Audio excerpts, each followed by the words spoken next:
When Cynthia Kiecker and Ulysses Percival opened a shop in Chihuahua, Mexico, they thought they'd found their very own piece of paradise. I gave thanks every day that I was living in Mexico. I was like, oh, thank you. But they found themselves living a nightmare on the wrong side of the border. Two of them had machine guns. Another guy had a pistol. They're going to kill me. I'm going to die here. If you don't go along with this, your husband's going to get another torture treatment. I had to invent something that would save mine and Cynthia's lives. What the hell are you doing? What do you want from us?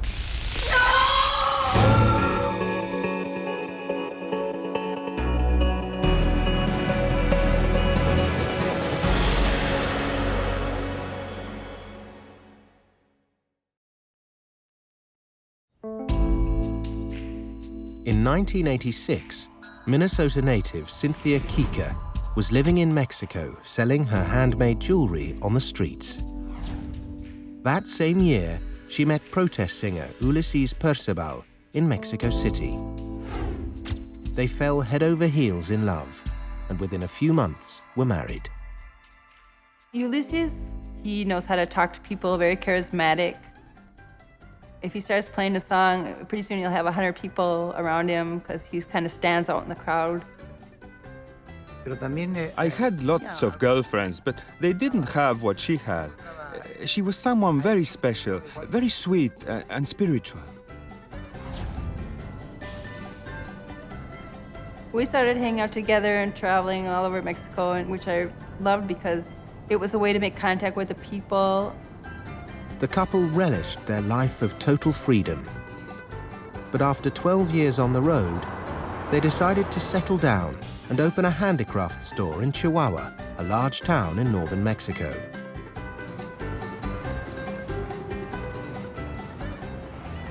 We passed through Chihuahua a couple times on our way up to the States. Ulysses had always liked the town.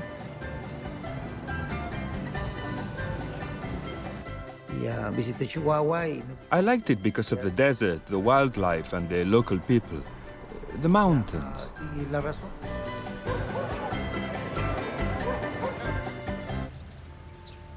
Chihuahua is a little bit old-fashioned, very isolated.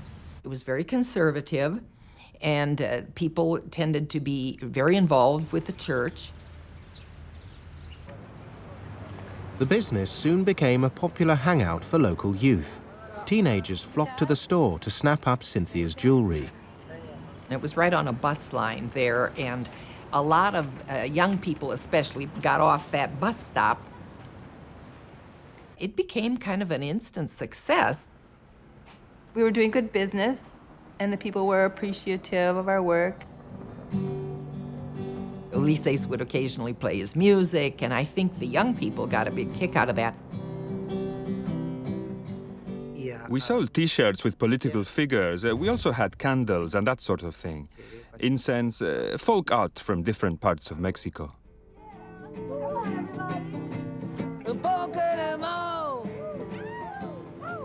We had a few parties where we were playing music, invited people over, people that we knew from the store. He always had a message of his songs, kind of spiritual messages sometimes, or maybe a little political messages.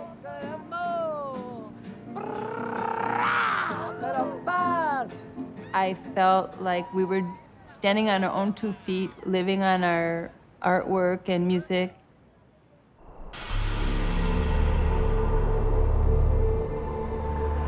But not everyone appreciated the couple and their bohemian lifestyle.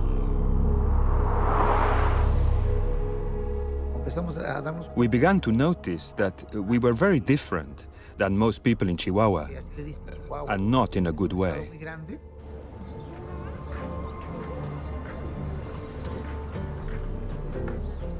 There was murmurings that I would notice sometimes about other people who thought we were strange.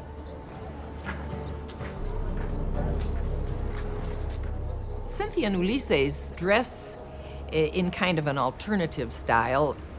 Their appearance was viewed with with some alarm by the people in Chihuahua.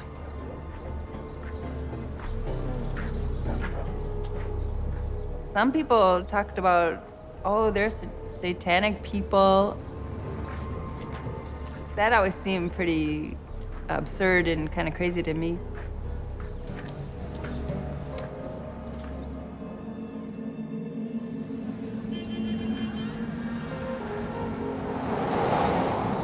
That day was a Friday. The usual routine, waiting on clients and stuff. We came home around 9. I had just gotten some new materials, some stones I was anxious to work on. And I was gonna make a necklace and sitting on the bed in our bedroom. And all of a sudden there's a huge crash at the front door. Before we know it, there's a man who rushed into the house with a big 4-foot mallet.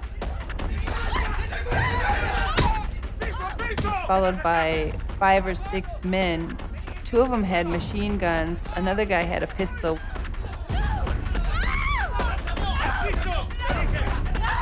They grabbed Ulysses and dragged him out through the front door. And then 2 other guys grabbed me, and I'm holding on to door frames and trying to resist.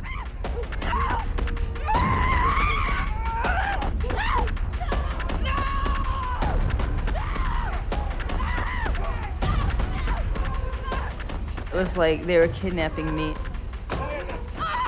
And I thought maybe they came to, like, kill me. And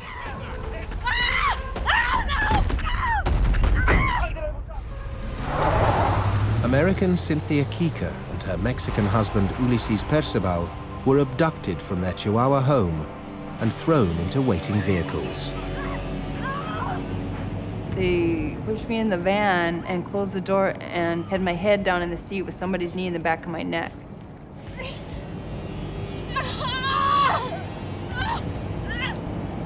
I said, please don't kill me, please don't kill me. I didn't know what they wanted. Ahorita, ya no la quiero escuchar más.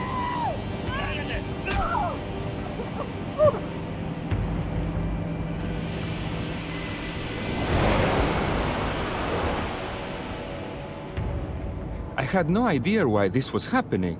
I thought these guys, for whatever reason, had orders to terminate us. Matarlos.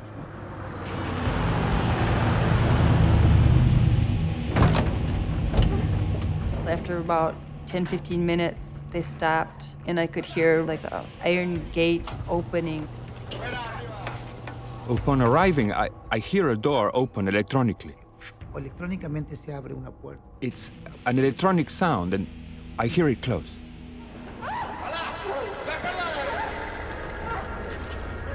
I didn't know what was going on.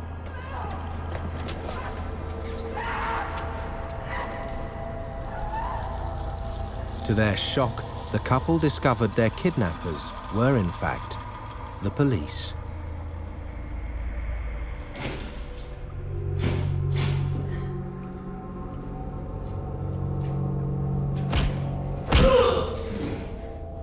Once in custody at the local station, Cynthia and Ulysses were taken to separate rooms. They soon discovered why they were there. Señorita Kiecker, ¿cómo estás, papá? ¿Qué pasó? They started saying, you're gonna confess and you killed Viviana. No sé.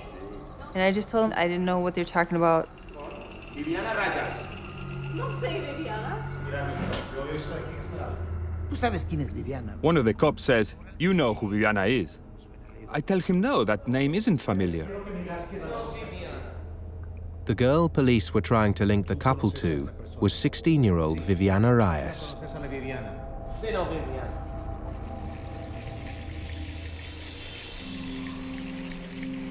She had disappeared from Chihuahua 10 weeks earlier. The teen was but one of hundreds of young women and girls who'd gone missing in the north of the country since 1994. Most eventually turned up dead, dumped in the vast deserts bordering America. Over 400 missing women. And they tried to find the murderers, but they still hadn't seemed to have been able to find out who was behind all this.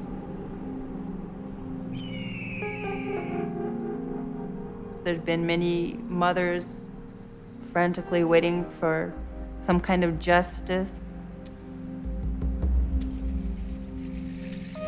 The wave of murders had started in the city of Juarez, but had recently started to move south to Chihuahua. These crimes, it didn't affect our lives personally, so it was just something that you hear about like anybody else. But now Cynthia and Ulysses were implicated in one of the murders. Cynthia. ¿Cómo estás, guapa? Mírala la Viviana Rayas. No. ¿Cómo que no? Claro que sí. ¿Te recuerdas de Viviana Rayas? No, soy Viviana. We didn't know Viviana. She wasn't a friend of ours or anything. We just heard about her, that she went missing. They wanted to accuse us of this crime, and they were gonna get us to say what they wanted. No. No, soy Viviana. Ah, bueno, pues es tu problema, hija. Juan, Pablo, hala, ven, arréglala esta.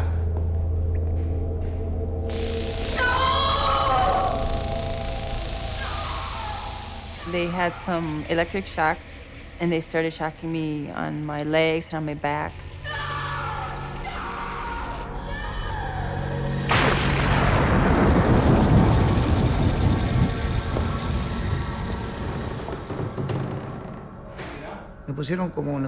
They ran an electrical current through my testicles and everywhere else on my body.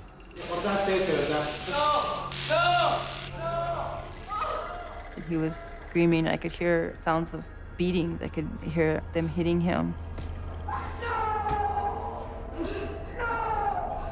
They started piecing together a story saying, you had a party and you invited her to your house. And then asking questions and filling in their own answers. ¿Nos vas a decir qué pasó con Viviana Rayas? Que tú y Ulises lo mataron.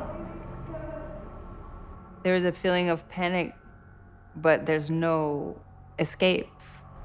Dime lo que pasó con Viviana Rayas. No. Sí, que tú. They finally said, you killed Viviana. If you don't say that you killed her, we're gonna shove a stick up your ass and his too. Though they claimed innocence, their status as outsiders had put the couple on the police radar for some time. Interest in them increased in 2002 after they joined a protest movement called the Women in Black. The Women in Black was an organization from Juarez, and they were mothers and friends of women who had been found murdered or missing.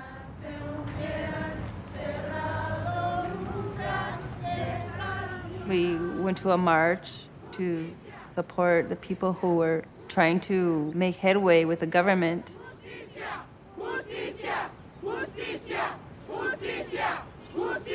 They had erected pink crosses with the names of over 400 women that were missing or found dead. It just makes you cringe to think of what they go through. If you start imagining what could be happening to these girls, somebody's got to do something before there's another one. And Ulysses played a song. We cannot see that injustice and not protest against it. Young women were being killed.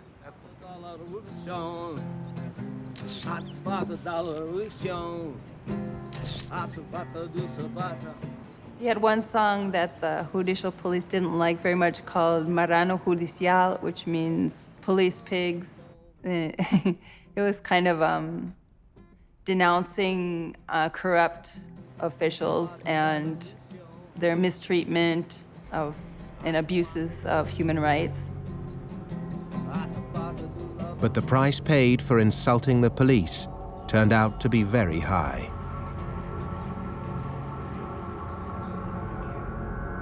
Si no, aquí tengo un gran amigo que te va a dar 120 voltios. No.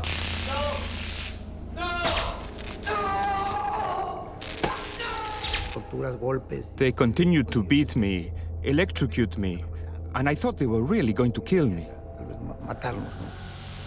The rest of it was ominous silence, and that was also bad because in those pauses, you don't know exactly what they're doing next.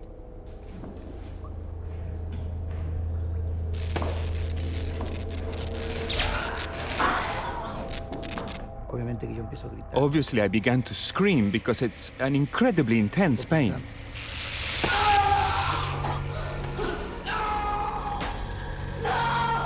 The screams and then the zapping noise echoing in that room, and it's just sickening.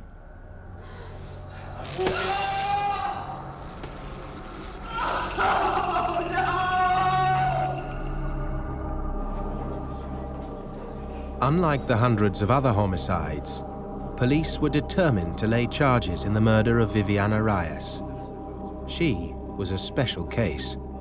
Her father, an important man.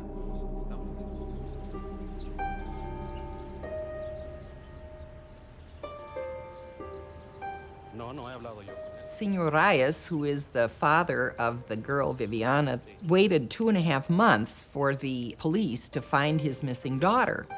And he felt they were not following up on clues. So he got a group together to demonstrate one day and took a bullhorn and went under the Attorney General's office.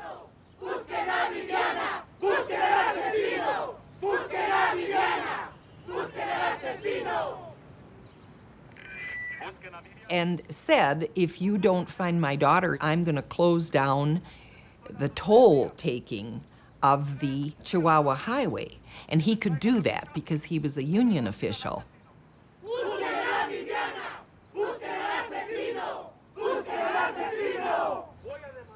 I think the pressure did get to the government, and that's why they started acting.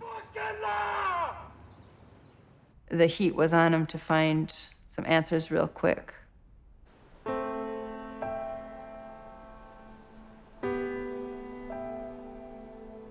On May the 28th, 2 days after Senor Reyes had issued his ultimatum, a badly decomposed body was found in the desert not far from town. The day after that, they identified it as Viviana.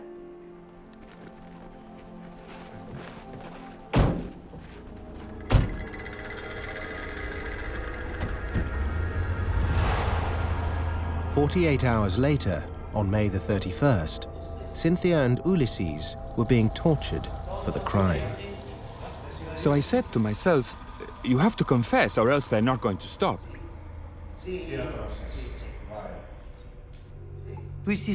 They said, you held a party, right? Yes, we held a party. There was nothing left but for me to invent the kind of story they wanted. They're the directors of this movie, and we are the actors. De los actores de esta película. La muerte a los dos.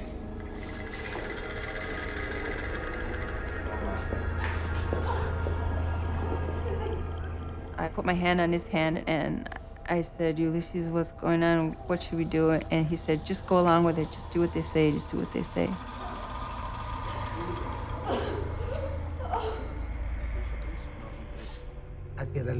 I said, you have to give them what they want.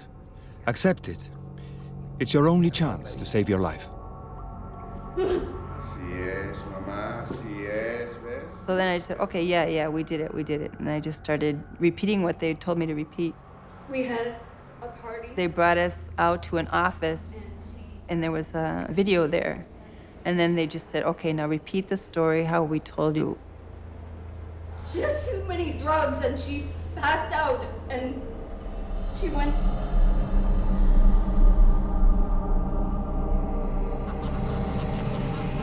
The story that they were saying to me is that we had a party. Viviana was there, and she was given drugs. There was other people at the party. They were drinking peyote tea. Y nosotros habíamos hecho una fiesta. We lured Viviana to our satanic party and involved her in heavy rock music and devil worship. We were all dressed in black. We had an altar and a pentagram, a room full of candles.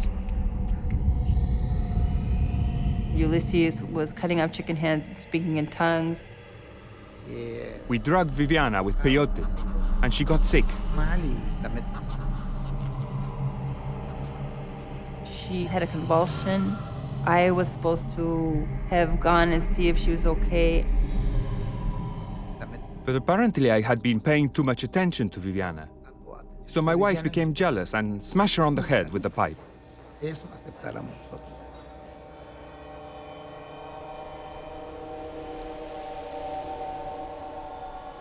Me, Ulysses, supposedly put Viviana in a blanket and then put her in the back of the minivan, and then we drove out to the outskirts of Chihuahua and dumped the body off and went home. I killed her with a pipe. So I just sat there and kind of lamely repeated the story that they had given me. And left her there. And then they typed out the statement and made me sign it. Just threatened me some more. If you don't go along with this, your husband's gonna get another torture treatment. Que aunque tú no firmes, ellos firman. If you don't sign, they'll sign for you.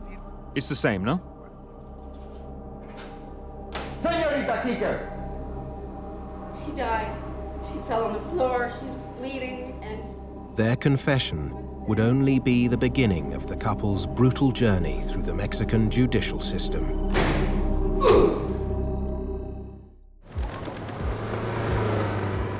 After torturing Cynthia and Ulysses into false confessions for the murder of 16-year-old Viviana Reyes, Mexican police continued to build their case against the couple. First, they took Ulysses back to his store to recover a bag that supposedly belonged to his victim. ¿Cuál es la bolsa? A ver, Ulysses, ¿cuál es la bolsa? Asesino, ¿eh? Estaban golpeando. Dice, no aparece la They bolsa. were beating me. They said, look, if the bag doesn't appear, we're going to beat you to death. I thought to myself, they're going to kill me. I'm going to die here. Ya, yo voy a morir aquí. ¿Sabes cuál es, Ulysses? A ver. Y no encontramos la bolsa. Vamos a After searching for the bag, they finally said, we can't find it here. abrir. Tampoco. Since they couldn't find it, they grabbed the bag from our house that was similar and they said, hey, this is the bag. Es una bolsa. Next, the couple was forced to give the names of their friends, Manuel and Erica, who supposedly witnessed the murder. The pair were quickly arrested and brought to the police station. Manuel Lopez comes in and he's like, what's going on? What's going on? Hola, Manuel! And they took him away, and then I could hear him screaming, and they were torturing him too. He was burned from the electricity, and they said they'd shocked him in his genitals too. And eventually Erica was there, and she said, Cynthia, what's going on? She said, how come you said that I was at a party? And I said, what party? There is no party. They're making this thing up. They had manipulated her into telling him that, yes, there was a party. They threatened to throw her in prison and she would lose her 2-year-old. She had a little boy.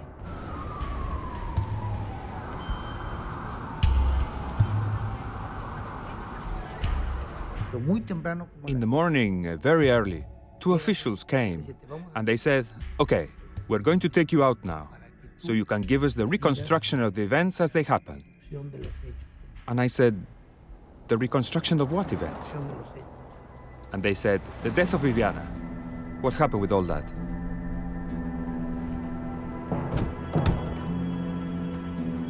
They took him out to the site where the body had been found. They made him like act as if he had done the crime. So they even made him pick up one of the police and act like it was the body.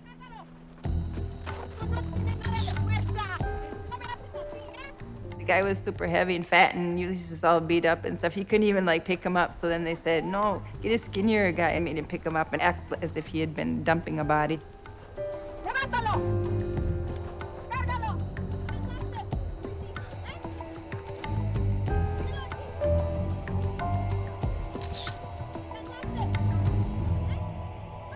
And Ulysses said you could still smell the dead body smell where they took him, right where they had found this decomposed body.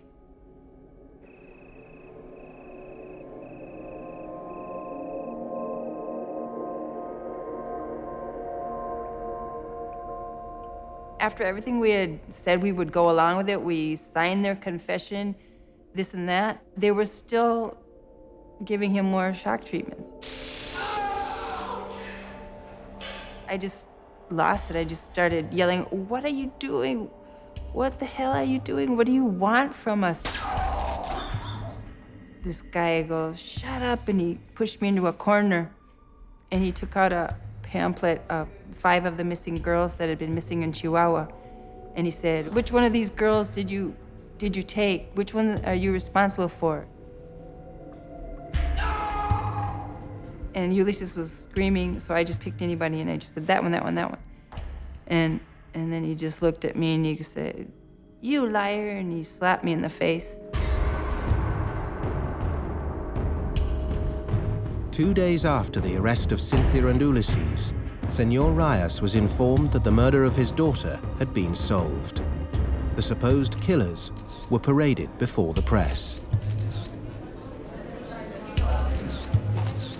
Señoras y señores, gracias. They walked us in and lined us up in the bright lights, and there's a backdrop of the judicial official emblem.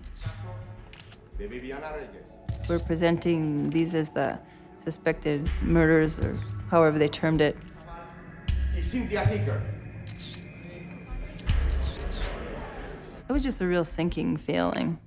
Wondering if I was going to spend the rest of my life in jail for something I didn't do. Just wondering, well, how am I going to prove my innocence?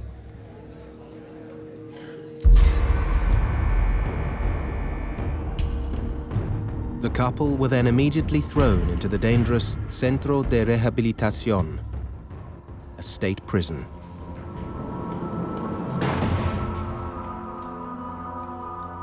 They took me to my cell. That was where most of the worst drug addicts and a couple of kind of crazy women were. I guess assuming from the reports that I was also a drug addict and crazy person. There was drug use going on, heroin. They would heat it up with little plastic spoons and sniff it. There was another roommate who, she looked pretty tough. The next morning, I realized that I had left some money in a pocket of my pants. She stole it right away.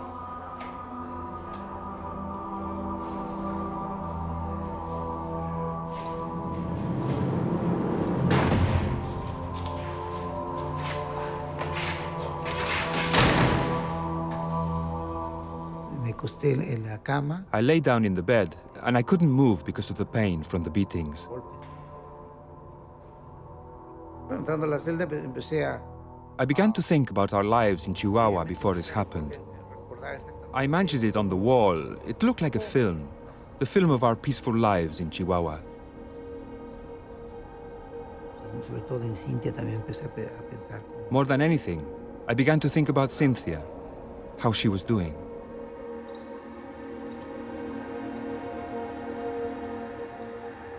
At night, I still wasn't sleeping. I was still paranoid that the judiciales were going to come in and try and take me away.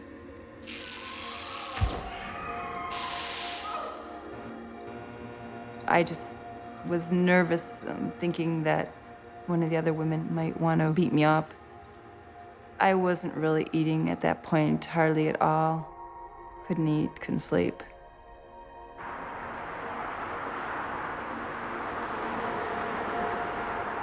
I'll never forget driving out to the prison.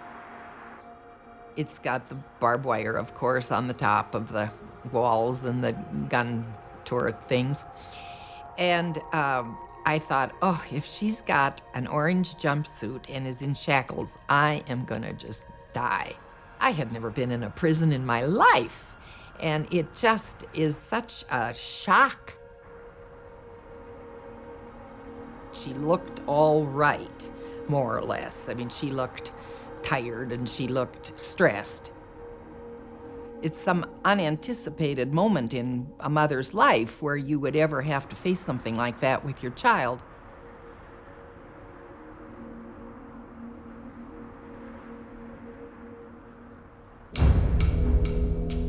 Cynthia hired a lawyer for herself and her husband.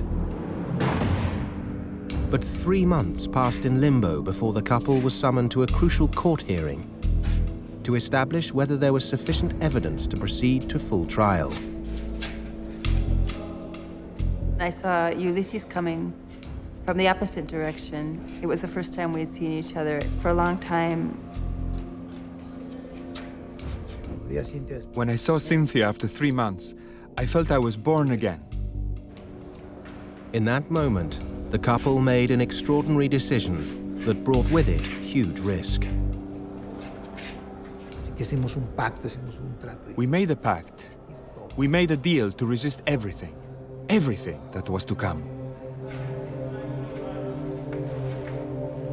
We were just having a quiet... In defiance of police orders, they told the court of their ordeal.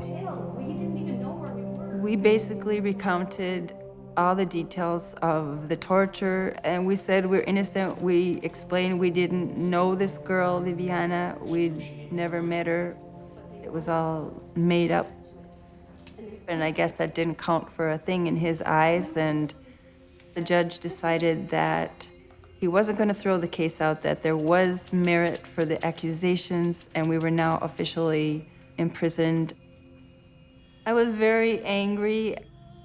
Even after we explained everything that had happened, there was a big wall of people against us that were determined to have us tried and committed to jail for something that we didn't do. And so we kissed goodbye and we said, we'll see you soon.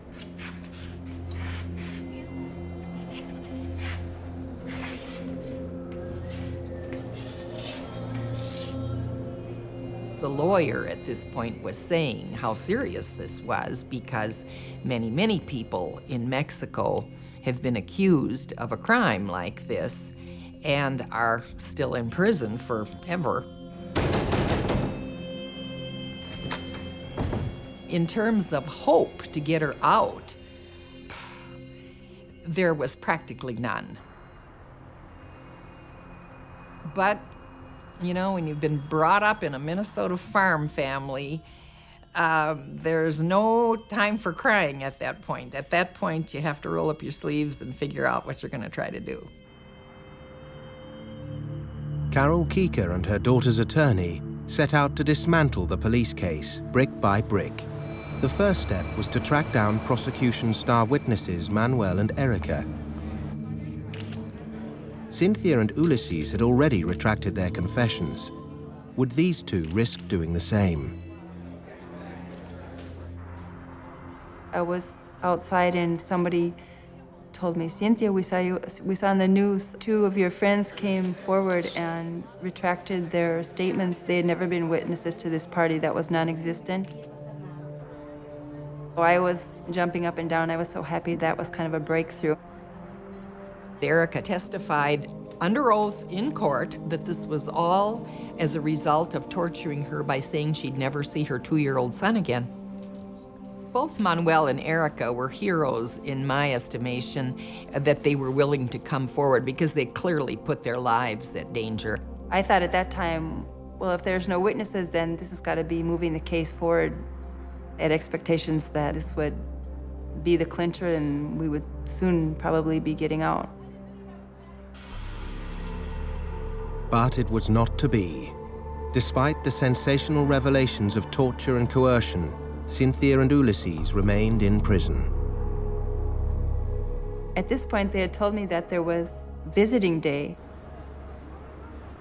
And all we would need was proof that we were married and we could see each other twice a week. 3 months after being arrested, their murder trial finally opened in Chihuahua.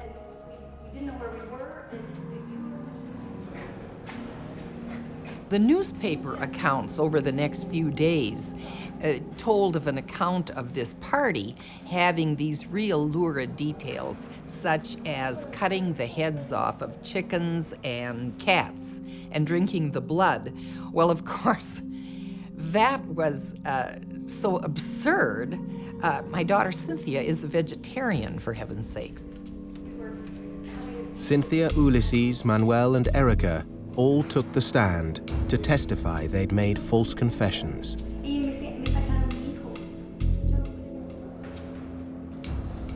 There had been no party. They had never laid eyes on Viviana.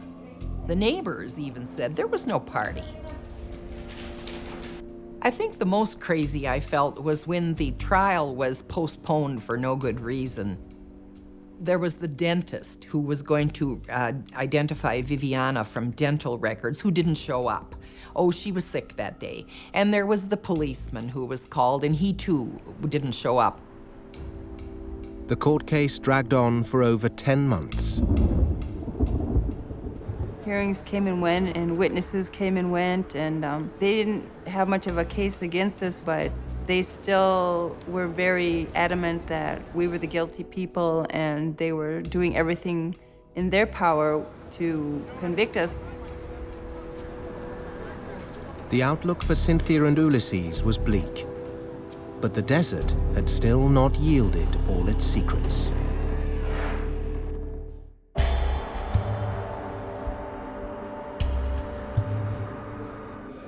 "16 months after their arrest, Cynthia Kiecker and Ulysses Percival remained on trial for the murder of a teenage girl in Mexico. So it's just trying to hang on to any kind of composure or sanity, or trying not to get too scared.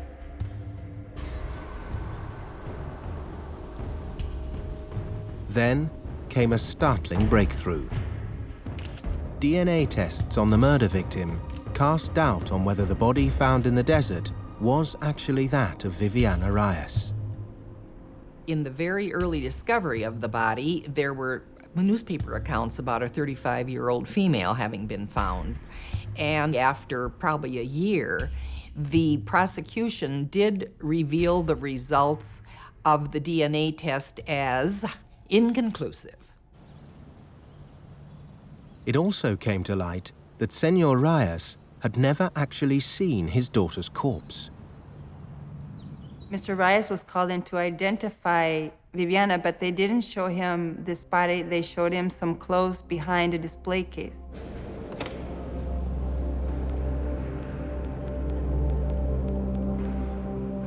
Ulysses seized the moment to take an extraordinary step and contact the man whose intervention had first led to their arrest and torture. He too now looked to be the victim of a miscarriage of justice. When I spoke to Mr. Reyes, I said he could rest assured that my wife and I didn't murder his daughter.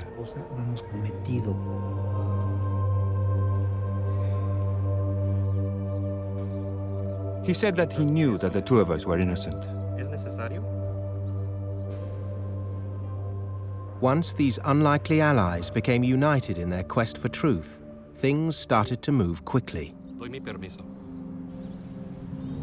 Our lawyers got the judge, finally, to give permission to have the body exhumed. And the Reyeses definitely wanted that too, because they had serious doubts that this was their daughter's body. Further DNA tests were ordered. Their outcome would determine Cynthia and Ulysses' fate.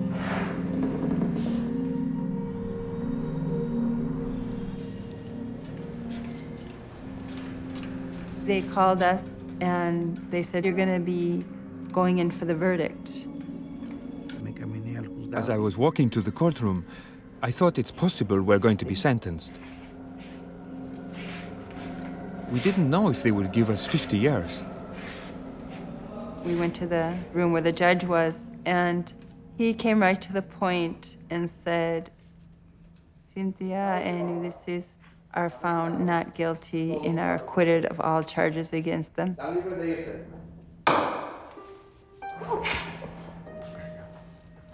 Everyone started hugging and clapping and screaming, and even the guards were happy, and even the prosecuting people were all happy.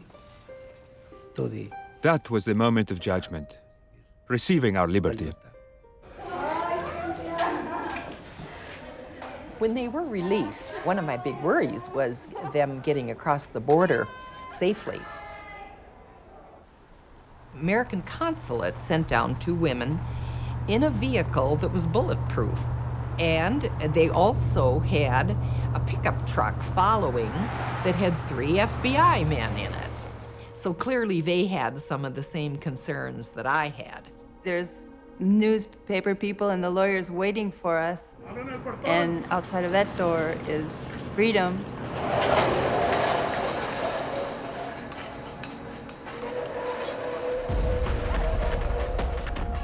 As the couple was set to leave, police tried to rearrest them. Prison guards with huge guns surrounding us, and he said, we're going to the consulate. So I said, we're free to go, and we were pronounced innocent. Apparently, the Attorney General was appealing their release. We just wanted to leave as fast as possible, and the American consulate people were also very adamant that we should leave real soon. We were both very nervous. That's why I was glad to turn around and see this parade of people behind us that weren't letting us out of their sight. We passed through the brush and the desert, exactly in the area where they had dumped so many of the murdered women. I said to Cynthia, I feel like a stranger in my own country.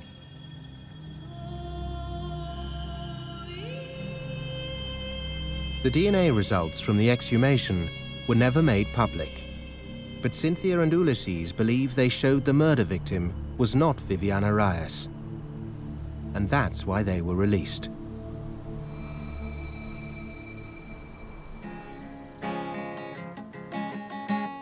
Cynthia and Ulysses now live in Cynthia's home state of Minnesota, where they've opened another jewelry and craft business and started a family. 3 years have gone by since we got out.